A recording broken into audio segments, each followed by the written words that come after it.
Hello, everybody, and welcome to episode 27 of Bank to the Future Live. Continuing our new format where we get some of the CEOs and co-founders of deals listed on our platform on the show. We're happy to announce that we've got Sam and Moresh, who are the co-founders of Konkrete. I'm just going to give some quick updates on new pitches live on the platform. And then we're going to head over to Sam and Moresh. We're going to ask them some questions about Konkrete, how they started, what they're doing now and what they're up to in the future. And then we can finish off with some questions that you might have for the Konkrete team from the community. And then we'll do our usual portfolio news and Bank to the Future updates on features and things that we're working on.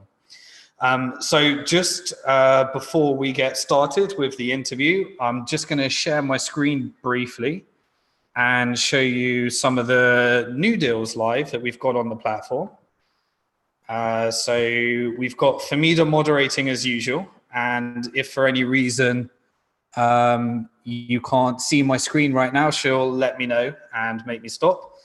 But we've currently got 3 pitches live. For those of you that are new to Bank to the Future, just so that you know, all of the new deals when we're doing a primary offering are here on the Invest tab. So you can head over to the Invest tab. You can see previous deals we've done and new deals. And you can also, on the secondary tab, you can see all of the secondary market deals we've got. So just going to go through those with you right now. So you head over to the Invest tab.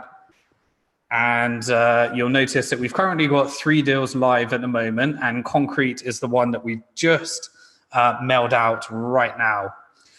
We've got DX Exchange, who has a security token exchange. You'll notice that on Bank to the Future, the most profitable deals have always been exchanges. So the highest performing historical deals have always been exchanges, and now we're getting a new wave of security token exchanges, and they are about to secure their MTF license in Europe, and they have a securities license in Estonia. We've also got Edge, who is a previous deal of ours. They're launching their Series A now, and as a lead investor, they got BitMEX Ventures, who's a large futures exchange in our industry. And also Finbuchi Capital, who's a large Asian investor in our industry, VC investor. And we're doing a top-up round after they were a wallet that used to be known as Airbits. And in previous episodes, 25 and 26 of Bank to the Future Live, you can check those out. We had Daniel, the CEO of DX Exchange, and Paul, the CEO of Edge. And now you can see a new one that's just gone live right this moment, just started, and that is Konkrete. And we got the CEO and co-founders of Konkrete. Maybe I'll ask them for their titles, of Konkrete, Sam and Moresh. And we're going to dive into an interview. So I'm just going to put my camera back on and stop sharing the screen. And we'll introduce you to Sam and Moresh. Okay. So Sam and Moresh, thank you for joining us. First time we've had 2 people and 2 co-founders on the show. So we'll see how this format goes. But maybe you want to give the briefest of introductions on yourself, how you met each other and how you got into this industry. And then we can go through the background of the company. Sure, Simon. It's great to be here. Thanks for having us. So I met Moresh, like any other good co-founder, on the beach after some romantic wining and dining. That was actually an accelerator program that we both participated in early last year that I officially started working with Moresh. And it was the Charter Hall Prop Tech Accelerator program. And that was the first property tech accelerator program in Asia Pac, in fact. And Charter Hall was the main corporate sponsor. They are one of Australia's largest REITs, with I think 20 billion or so under management. And throughout that process... For those not familiar with investing in property, REITs is a real estate investment trust, right? Correct. That's right. Yeah. That's right. Okay, so that's where they've pulled together lots of investments in property into a fund. Yeah, absolutely, yes. And Australia is one of the, I guess, most sophisticated markets for REITs as well. We love our property down under. But before I dive more into that, I think it's probably worth Moresh having a chat to you about how we got started in all of this and what it sort of led us to do in the blockchain space as well. Yeah, hi. Thanks, Sean. So, hi, this is Moresh. And as Sean mentioned, we both sort of, although we started officially working together after we interacted with each other via the PropTech Accelerator, we have known each other for a little bit before that. I started another company called Estate Baron, which is a real estate equity crowdfunding platform, about 4.5 years ago. And it was the first real estate equity crowdfunding platform in Australia. And we have done more than 25 projects. And we have raised more than 45 million for various projects all across Australia. We specialize in real estate developments in particular. And one of the key things which we pride ourselves on is we have figured out how to do securities in a fully compliant manner and also reach retail investors alongside wholesale investors. So all our offers are essentially full public offers, and we are able to raise money from pretty much everybody, including mom and dad investors. Uh, so we have been doing that quite successfully for the last 4 years. And when this whole blockchain wave started coming out, and once security tokenization started becoming more and more prominent, we sort of came to the conclusion that because of our prior experience in real estate equity crowdfunding, we actually had a very strong understanding of compliance.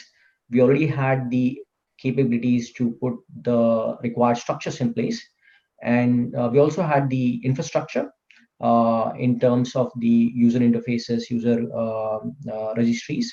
And what we essentially did with Konkrete was, Konkrete is basically the evolution of Estate Baron in the blockchain sense. And what we really did was we took our existing infrastructure, which has the completely fully built software, and we replaced the centralized share registry with a distributed share registry, which means that our shares, which were initially centrally recorded, are now being represented by security tokens.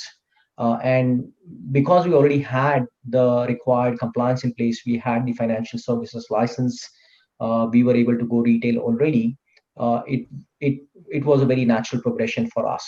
And by listing our offers in the form of security tokens, especially for real estate, we are able to reach more investors worldwide and also achieve liquidity as well as programmability of offers. And there are some more interesting implications which eventually come out of that, which include real-time insights into how the money is being spent, as well as real-time or programmability of funds distribution, which means that based upon external triggers, we can distribute funds automatically.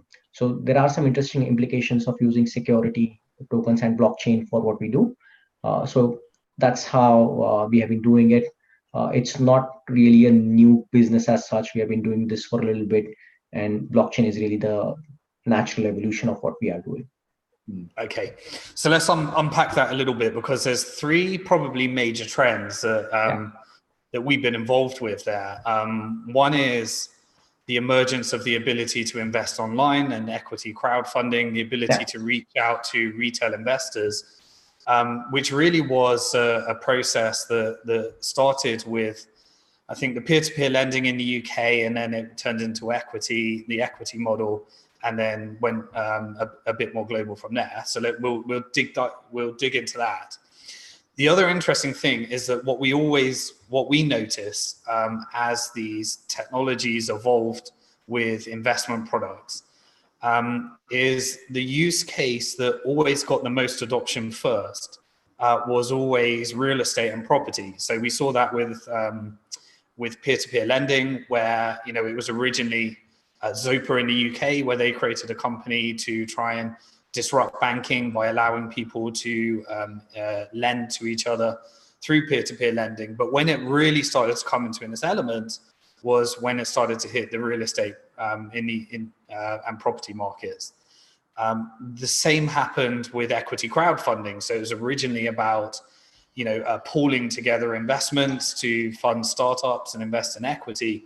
But really that started to be dwarfed by the concept of pooling together investments in real estate. More recently, obviously, we had the ICO boom that came from the ability to launch a token on top of Bitcoin, then Ethereum. And now we're seeing the emergence of a compliance crackdown and everybody looking at how they can take the same technology that was used to create so much liquidity in the token markets, but do it in a compliant fashion through security tokens in compliance with global securities laws. So really, you're touching upon three major trends there.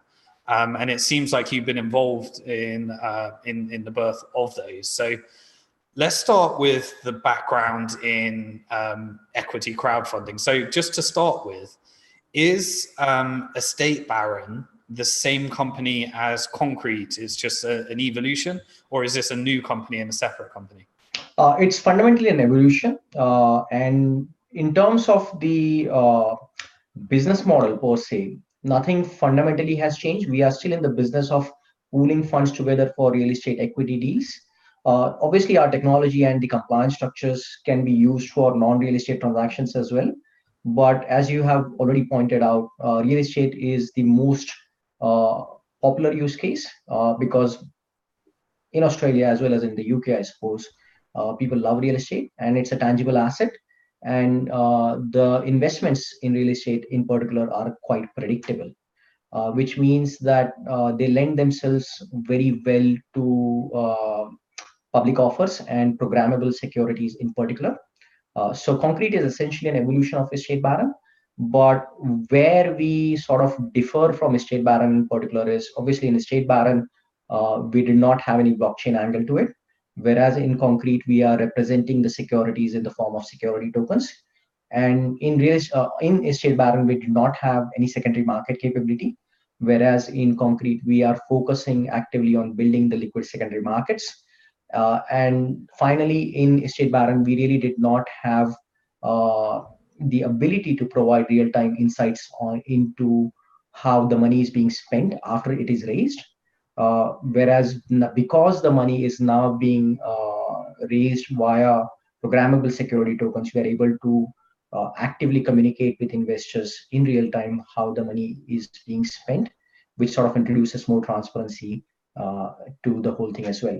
So it's an evolution of the Estate Baron concept, but we were able to use fundamentally the same technology in terms of the existing UI, UX, the existing compliance structures which we have already built up, as well as the existing user base. We have more than 70,000 users signed up on the platform. More than 25 million has already been raised. More than 45 million has been raised across 25 projects. So that has allowed us to sort of leapfrog a number of things rather than sort of starting from like the ground zero. Great, but when if a qualifying investor invests into the Konkrete SPV, it's essentially still the same group or entity that runs the Estate Baron website as well. Yes, fundamentally, yeah. So what we are really looking to do now is we are looking to roll in the Estate Baron thing into Konkrete itself, which means that from a practical day-to-day operational perspective, all things which were being done on Estate Baron are being done by Konkrete anyway. Got you. And was Estate Baron a regulated company? Did it have a license? Yeah, absolutely. I mean, it's the same license has been already transferred over to Konkrete. We have an Australian financial services license authorization. Both we had it for Estate Baron and now we have for Konkrete. And Konkrete, as you can see in the name of the company, it's Konkrete Distributed Registries Limited, which means that it is a public company. We, when we did our earlier round, we actually did a full public offer for ourselves as well. We lodged it with ASIC, which is the securities regulator in Australia. So it's like the FCA in the UK or the SEC in the US. And we were able to get a full public disclosure document, which is like a prospectus signed off for our own offer, which mentioned that we are going to represent security tokens, which is probably one of the few of its kind worldwide. Definitely the first in Australia to get a STO signed off by the regulator. Brilliant. Okay, so the ASIC, the Australian regulator, has actually signed off on one of your STO offerings. Yeah, which was our one ourselves, which is the Konkrete one itself. Yeah, got you. And in addition, we have already done full retail offerings for over 25 clients. So we have already got more than 25 full public offers signed off from ASIC. And we have also offers registered in New Zealand. And we have also done some Regulation D offers in the United States as well. So we have a pretty good understanding of the regulatory lay of land, particularly in Australia, but we have a reasonably good understanding of how things work in other parts of the world as well. I'll just add, Simon, I guess the big difference with us and I guess some other companies in the securities tokenization space is we had an existing platform with real world clients that we spoke to every day about their challenges and how our platform could do a better job for them. So when we started to look at how we could improve the platform, the things that we wanted to do, such as liquidity, such as programmability, like Moresh mentioned, these are all things that just fit so well with blockchain. So we weren't sort of doing reverse engineering by saying, let's become a blockchain company in real estate tokenization. We were simply trying to make our existing platform work better for our clients. And the reason you mentioned, why real estate is so popular is because there's so much inefficiency in the industry on a lot of levels. It's a very lumpy asset class. You need a lot of money up front for development, for example. And it's not something most retail investors have access to. So by trying to solve all of these problems and by doing it with blockchain, that's how we've been able to kind of smoothly transition over between Estate Baron and Konkrete. But basically, Estate Baron is Konkrete. Konkrete is simply Estate Baron v2 built on blockchain. Yeah. Okay.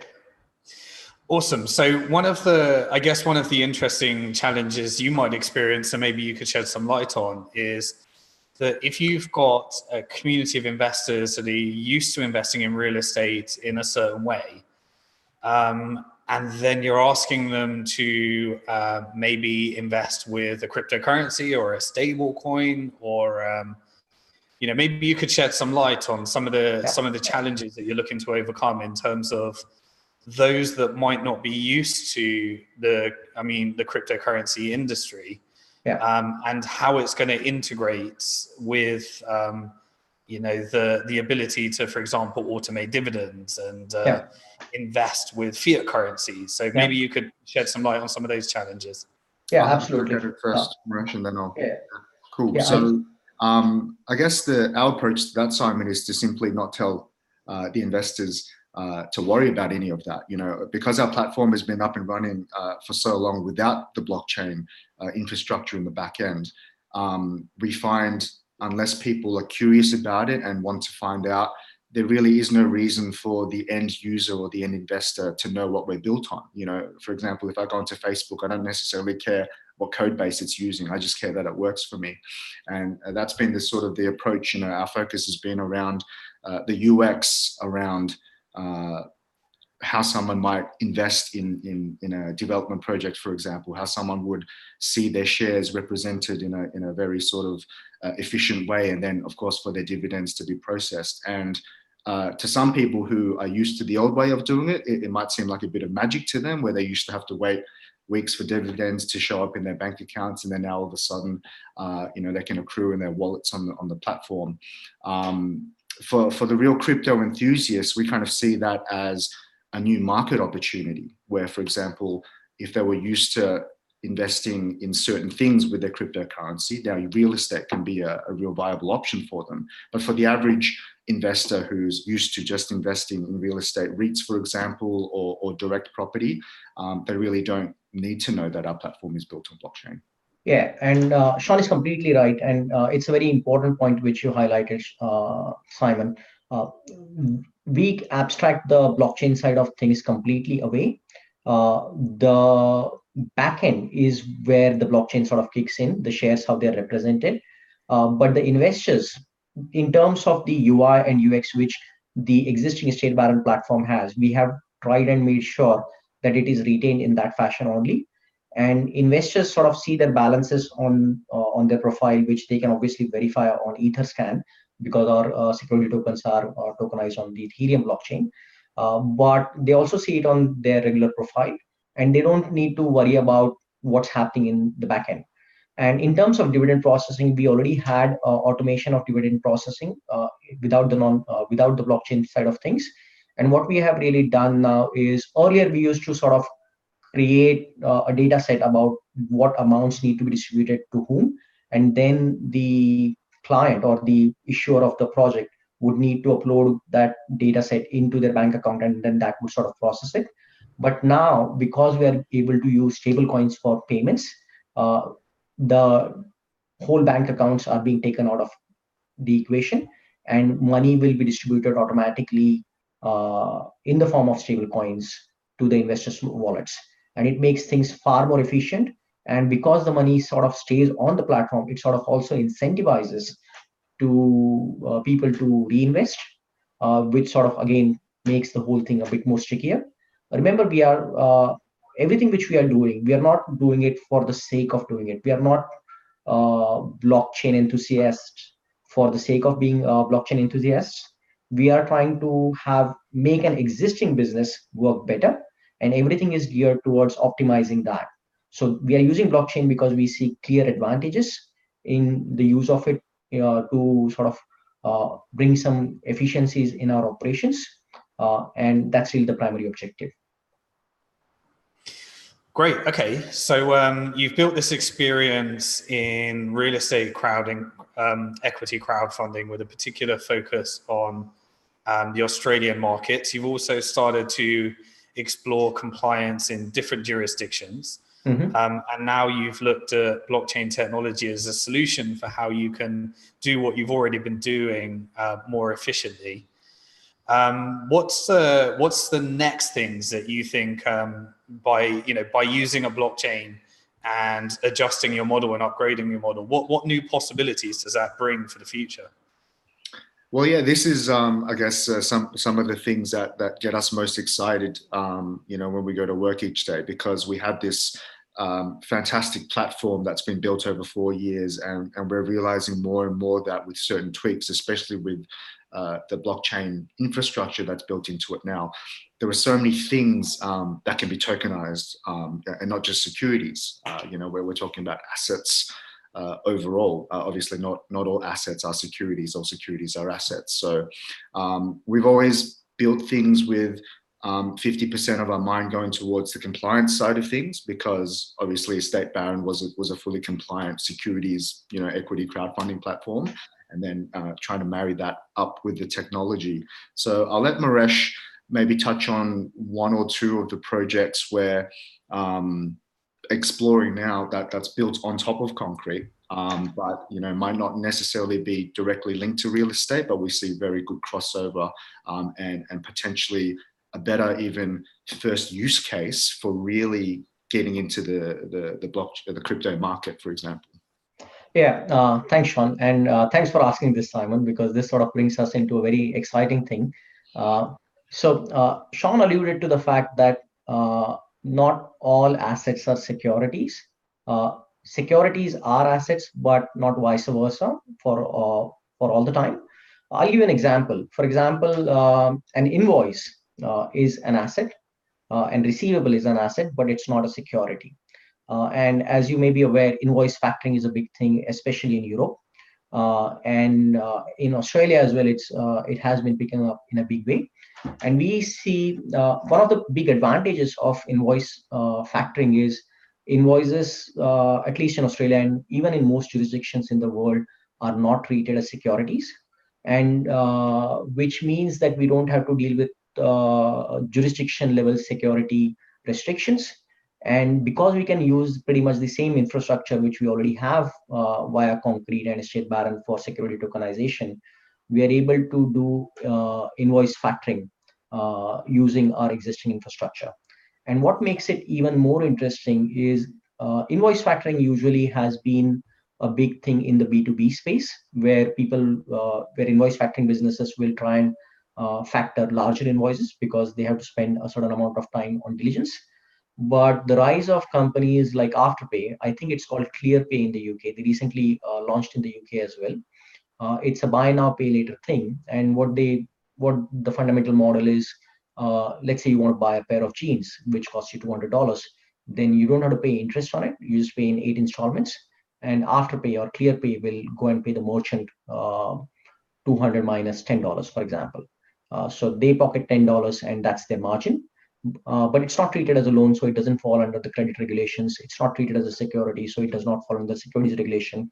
And even more interesting, now this is a receivable, which is an asset which can be tokenized.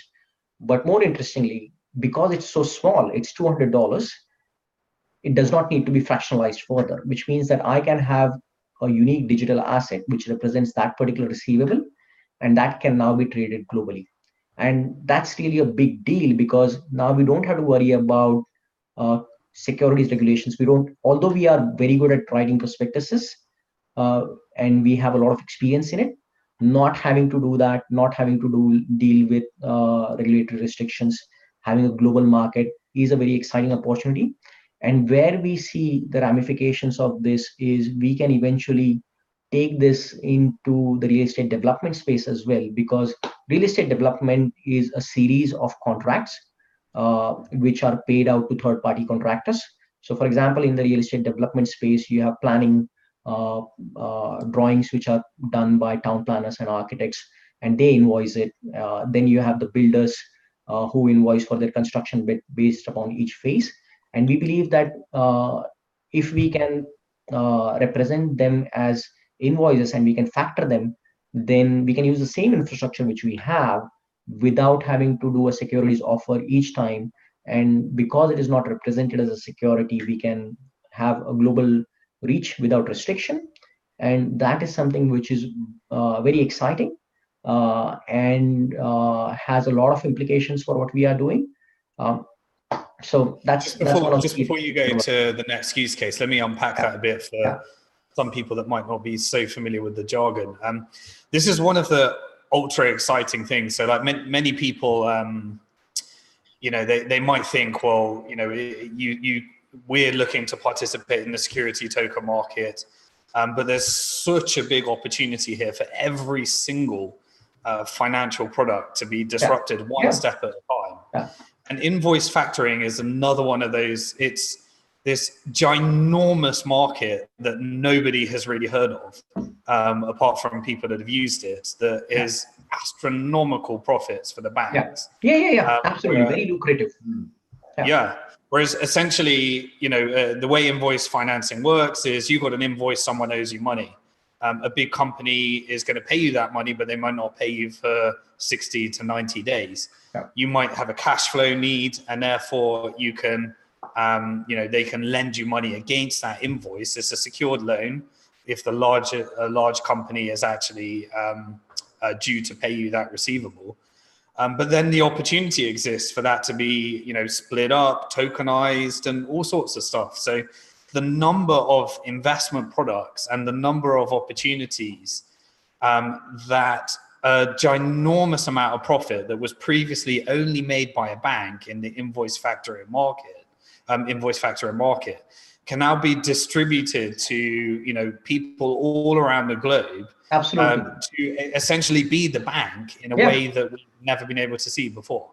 And the beauty of this thing is invoice factoring is usually a short-term investment, which means that investors see returns like in 1 or 2 months, whereas real estate development is a long life cycle, 2 years, 3 years, depending upon the size of the project, which means that we are able to generate returns for investors faster. And also because we are trying to start with smaller invoices, which means that people can start investing with smaller amounts without us having to fractionalize it further. So it's sort of the lowest hanging fruit in terms of asset tokenization, which we see. And what it allows us to do is basically build distribution.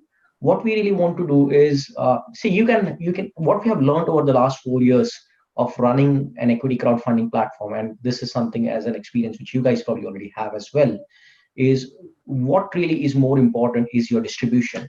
How engaged is your investor community? We can have the best compliance in the world, we can have the best technology in the world, but if you don't have an engaged community which is investing and reinvesting and referring us to other people, we are not going to be successful. And the big challenge with real estate projects is the sales cycle or the life cycle of a real estate project is quite long. If somebody invests today, they're not going to reinvest till 2 years because they haven't seen an outcome. And they're not going to refer it to their friends as well because they don't want to lose face if the project fails. So what happens is if the project works at the end of 2 years, they'll be happy and they might refer, but chances are they have also forgotten about you in 2 years. So what you really need is an investment product which generates returns faster, has a smaller buy-in, and also if we can eliminate the need for compliance, yet provide something which is a true asset, then that's something which is very powerful. And that's something which we believe that we are able to achieve that via this invoice factoring play. And it sort of fits very beautifully in the scheme of things because this is where we can build out our distribution. It's a very lucrative space in its own right. And it also fits in our overall vision of how Konkrete is going to play in the whole asset tokenization space and not just securities. Yeah, because before we choose to do anything, because as you know, as a startup, our focus and our resources are super important. We have a massive checklist to go through, and it has to tick every single box around, does it fit with the mission, our values? Can we actually execute this better than other people in the space? Do we have the knowledge, compliance, the technology, the team, the backers, the mentors, all that kind of stuff? And this is one of those rare cases where, because we have such good knowledge in the compliance, securities knowledge and compliance, we're able to really push on the edges of what makes this truly globally something that we don't need compliance for. Because if you blindly go into invoice factoring, for example, and you start with B2B invoices, which you gave the example of earlier, and then you fractionalize it, then it does in fact have ramifications for compliance because you're fractionalizing. But if you create a new market, which we intend to do, which is in the buy now, pay later space of B2C invoices, where because the invoices are so small, most people around the world who are looking to invest can invest $100, $200, $300. We don't need to fractionalize it, and therefore it gets around a lot of the compliance. And it's a commodity. It's a commodity. It's like buying a pair of jeans. Yeah, and once what we've often experienced, there's benefits to compliance in that it holds platforms to a higher standard in terms of disclosures. Making sure that the information is disclosed in the correct way, keeping out, unrealistic guarantees, expectations of returns, suitability, those types of things. But one of the real downside of compliance is that you often have to do things that the users really, really don't want to do. Yeah. And so a lot of the time, one of our largest complaints in the platform is not necessarily things that we want to do, but stuff we have to do in order to meet regulatory requirements that don't necessarily help the user in any way, but it's, the regulator's goal is to meet certain requirements that don't necessarily, but they create a very bad user experience for the user. And one of the challenges of operating in this space is that. And what we've also seen, the ICO boom was an example of when you can give people the ability to liquidate and produce, faster returns. There's a tremendous amount of money. The only problem is that you get the people that are out to scam and all that type of stuff, and that's what came from it. But what I guess right now we're seeing a bit of a hybrid model where the exchanges are now doing the ICO. So as an exchange, they have to meet to a certain standard, but still they're outside of those regulatory requirements. So really, it's becoming a collective effort that us as platforms. There's so much to build here. There's so much to do. There's so much opportunity that really it requires us all working together in particular areas. And things are moving so fast right now because there's so many people working on the growth of the ecosystem. Yeah, absolutely. And as you rightly pointed out, while securities and disclosure documents do provide investor protections, there are some unfortunate downsides to it as well. For example, if I register a prospectus in Australia, it's only really valid in the eyes of ASIC. I can't really promote it in the United States. So the geographical reach which we would have is really limited. And that is not going to change unless we are suddenly going to have one global government. And that's really not going to happen in maybe my lifetime and your lifetime. What one of the big reasons why ICO succeeded is they really did not have to deal with these things. They obviously some of them sort of did that even though they were sort of structured as securities, but regardless, because they did not have to deal with some of the geographical restrictions, and they were able to even establish liquid secondary markets, which, as you may already know, establishing liquid secondary markets for securities requires even more compliance. We are working with we already have some of the partnerships necessary to do that for securities in Australia, because we have a partnership with a securities market license operator, which we'll announce pretty soon. But doing that is very hard for securities, whereas doing that for an ICO like token is very easy. So the objective or the thought process which we have had is how can we take some of the strengths which the ICO industry had, and how we can marry that with providing them tangible real assets which are grounded in some real value, and marry them together.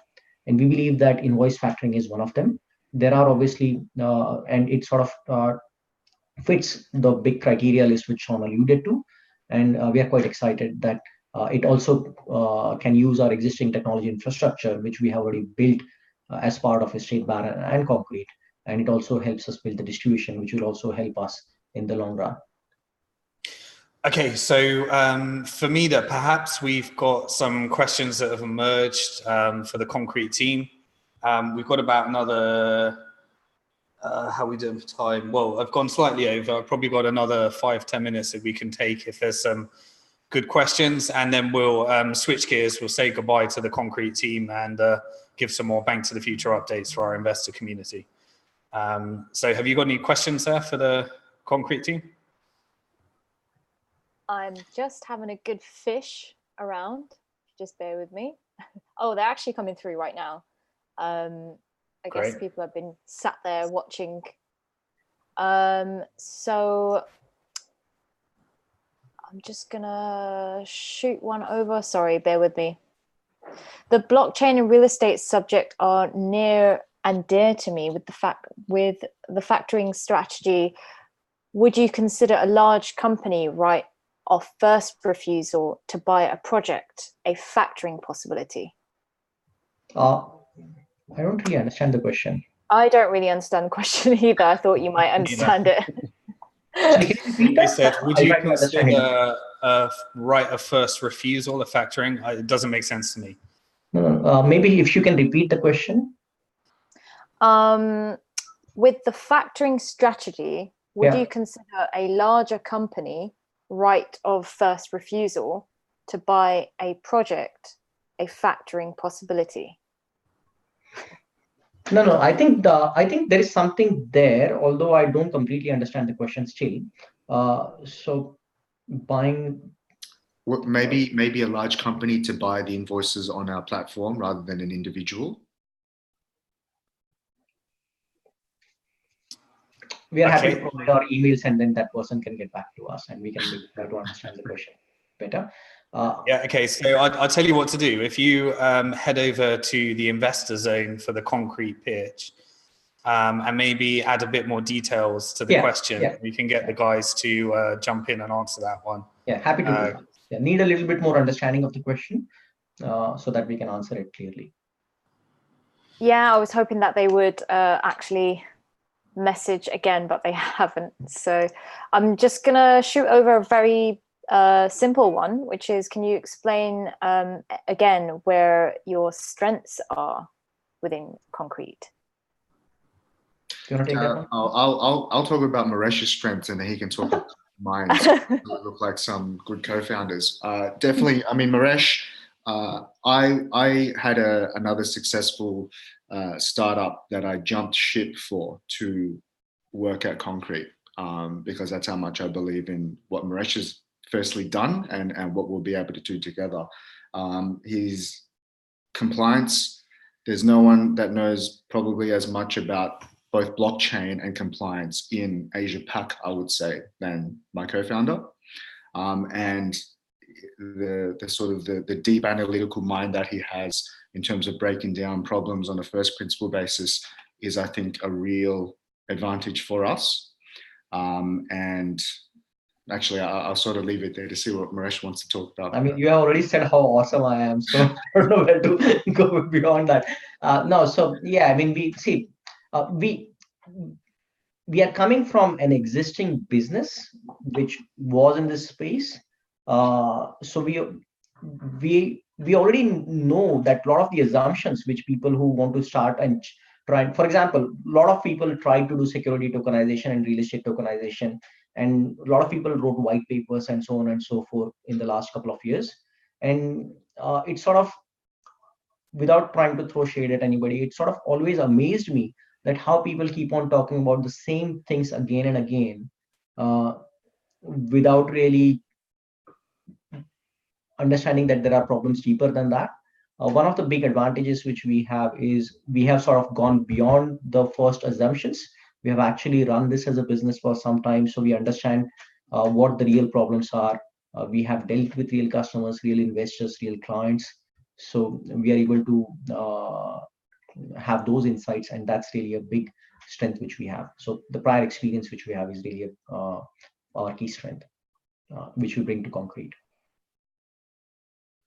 Great. Okay. Unless there's one more question, I think that's probably all we got time for. We're on the 43-minute mark. So we're going to use the final 17 minutes to go through some of the Bank to the Future updates and take some more questions that you might have on some of our updates. So thank you very much, Sam and Moresh, for joining us today.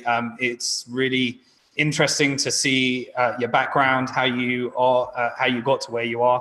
And we look forward to seeing how the investors react to the Konkrete pitch. So we're going to say goodbye now.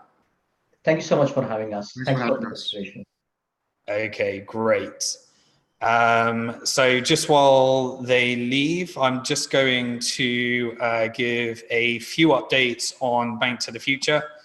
And then we can head over to the screen share and do some portfolio updates. The first thing to make sure everyone's up to date with is that we have released the new fiat deposits feature for US dollars. All pitches are in US dollars. And that's thanks to our banking integration. The next feature that we're working on is the ability to deposit a different fiat currency to US dollars and it be auto-converted into US dollars in a compliant fashion. But at the moment, if you want to deposit some dollars to your account, then you're able to invest in a pitch without actually having to pay any fees, because you can just deposit that straight through, and deposits are free at the moment. We have had to incur, due to new compliance requirements, in automating our withdrawal process, which is something we're working on right now. We've had to switch to new custody providers, which has meant that we've had to introduce a higher withdrawal fee. The reason that is happening is because we're incurring all the fees to deliver to you free deposits. But if you're looking to exit some of those returns, we have had to introduce a 1% fee. Many of our investors have given us feedback. Next week, the whole team is getting together to try and understand what we can do to try and improve that as well, because we know that it hasn't been terribly popular with the community. And we're going to see what we can do and how we can do something clever, maybe with the Bank to the Future token, in order to ease some of the burden, unfortunately, as a result of these new compliance requirements and the ability to automate the withdrawals. But at the moment, you can head over to the fund section. You can deposit fiat, you can deposit Tether. There is no fee on our side. And you can invest those straight into a pitch. In light of some of the new regulatory requirements, we've had to make a few changes, which meant that in order to remain compliant with certain jurisdictions, we've had to change our card payment provider and the way in which we're escrowing funds as well, which meant that temporarily the pitches at the moment, while August is always a quiet period, we've had to temporarily remove investing directly via card on pitches. Now, that was a very popular payment method, so we are working on the next integration to bring that back, and that integration is to ensure that we're compliant with other regulatory requirements, escrowing funds in the correct way. So look out for that, and we'll be updating you in future episodes of Bank to the Future Live. Remember to subscribe to our YouTube channel. And then if you hit the bell symbol, YouTube will send you an email each and every time we go live, the same time each and every week. We did a live demo of the new fund section. Please check that out in previous episodes of Bank to the Future Live if you missed it. Card payments and bank transfers directly on pitches will be coming soon. But at the moment, you can just simply deposit to your account, and you can get round having to pay some of the processing fees that we have always had to charge on as our third-party payment processor fees for doing the escrow when you're investing directly in a pitch. Also, the reason all of the pitches on the platform right now have got a 90-day period is because we will be relaunching them once we actually allow for card payments and some of the additional payment methods through our new partners.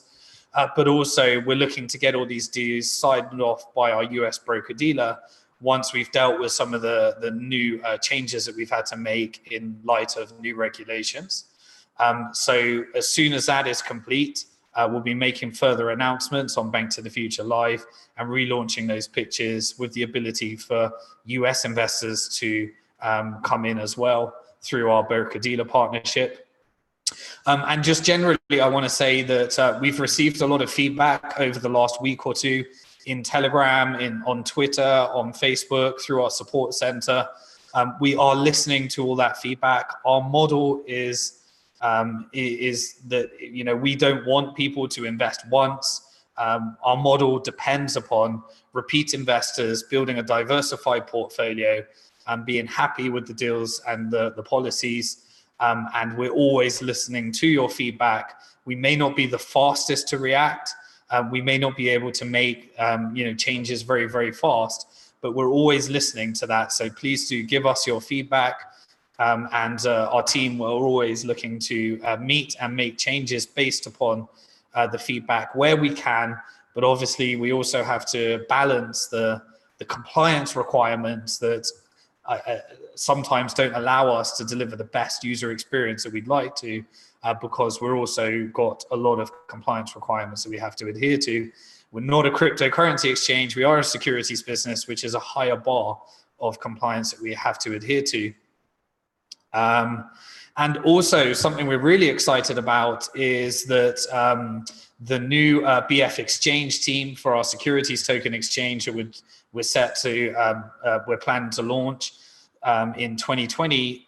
We did the very first, and we will be testing the very first Bank to the Future token ETH trade on BFX, on the BF exchange. And we're getting ready to test that next week and do some internal tests. So we're really excited about giving the ability to increase the liquidity and options for those of you that want to buy and sell Bank to the Future tokens, and also doing deeper integrations with the securities token exchange that we're planning to launch later this year. Also, in a previous episode of Bank to the Future Live, we went through the Trello board that we'll be updating and releasing shortly, which will allow you to give feedback on the features that you'd like to see, and so that you can transparently see our roadmap and the things that we're looking to work on throughout our different product suites. So I'm just going to very quickly, before we take your questions, we've got 10 minutes left, give a couple of portfolio updates. There's been some really good news from some of our portfolio companies. So I'm just going to do a screen share for that, and then we'll take the final few minutes to take any questions that you might have. And if we can't get around to all your questions, we'll do it on the next episode of Bank to the Future Live. So please do comment, please do share wherever you can. And let me move over to the screen share. So hopefully you can see the screen share. Here's where you can see the new primary offerings. In terms of secondary offerings, which is the more established companies in crypto, you can head over to there. We've had an increase in liquidity in the Bitfinex SPV due to some of the speculation around some of the different things that are happening there. And you can also see some of the other more established companies in crypto. It's loading up a bit slowly because obviously as we're streaming live, it's taking up some of the bandwidth. But we've got the Kraken SPV, the BitPay SPV, the Blockchain SPV, the Ripple Labs SPV, the Circle SPV, and the Bitfinex SPV, which gives you the ability to diversify across a very strong portfolio of established companies, as well as looking at more of some of the early stage companies. And remember, many of these deals were early stage companies, just like Konkrete, DX Exchange, and Edge were when they first came to our platform, or when we first did a funding round. So you can see some of those pitches. Just wanted to congratulate Securitize. Securitize have been doing an incredible job of execution in the security token ecosystem.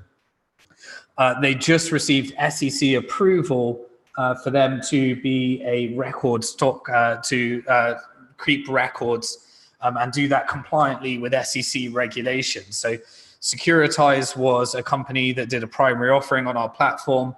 Their lead investor was Coinbase Ventures and some others. And they have recently received SEC approval, which is bringing the security token ecosystem forward. We've done an integration with Securitize into our BF wallet. And this is great news for the ecosystem, and congratulations to all the Securitize team and all Securitize investors. That was a deal that was oversubscribed. We had to close early because it was so popular. And I think that's because of their flawless execution. So really happy to see that from Securitize. Let me accept Cointelegraphs. And also congratulations to all Kraken investors. They released some more statistics on their over-the-counter deals that they're doing. And they're saying that trading volume has increased 2,000% since the beginning of 2018. So that's incredible to see what Kraken are up to. And if you missed the Kraken deal, if you're not from the US, then you can always head over to the Bank to the Future secondary market and make a purchase there of Kraken to add to your portfolio because they seem to be going from strength to strength in such an incredible growth story. It was actually, Kraken was one of the highest performing equity investments that we've had on our platform. And it's actually outperformed Bitcoin as an investment as well for those that were around in 2015 when we made the first investment through the Bank to the Future platform. So congratulations to Kraken. And that's all the portfolio news that I want to give for today. And that leaves us to taking some of your questions. So Famida, if you've got any questions for me, you can pull those out just while I end the screen share and move over to my camera. Excellent. Great. All right. Thank you. So we do have some questions about when pitches will be available for US investors. Okay.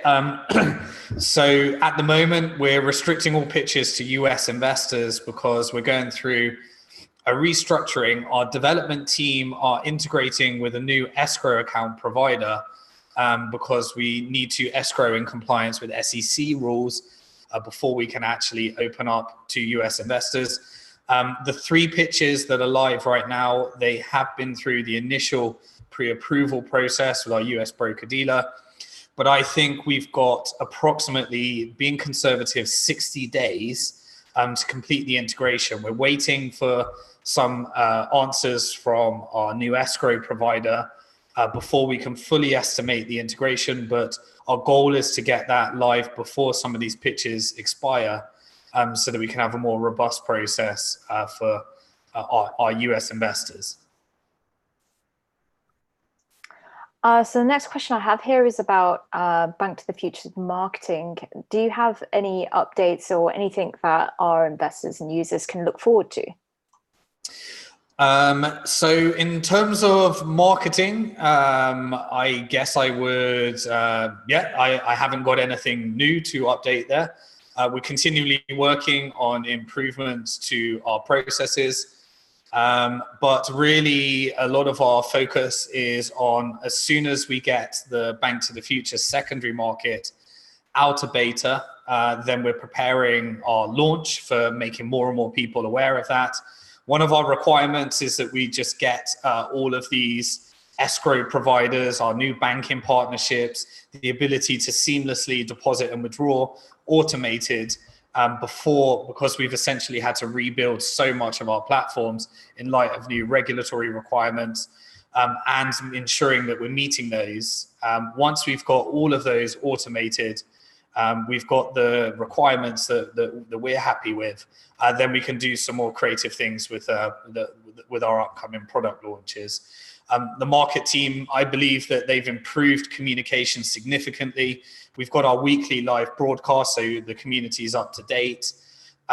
We've been really strengthening our social media communications and presence, but deliberately we're not doing any larger campaigns until we've sorted out those automation deposits, withdrawals, making seamless experience so that people can actually invest in our secondary market.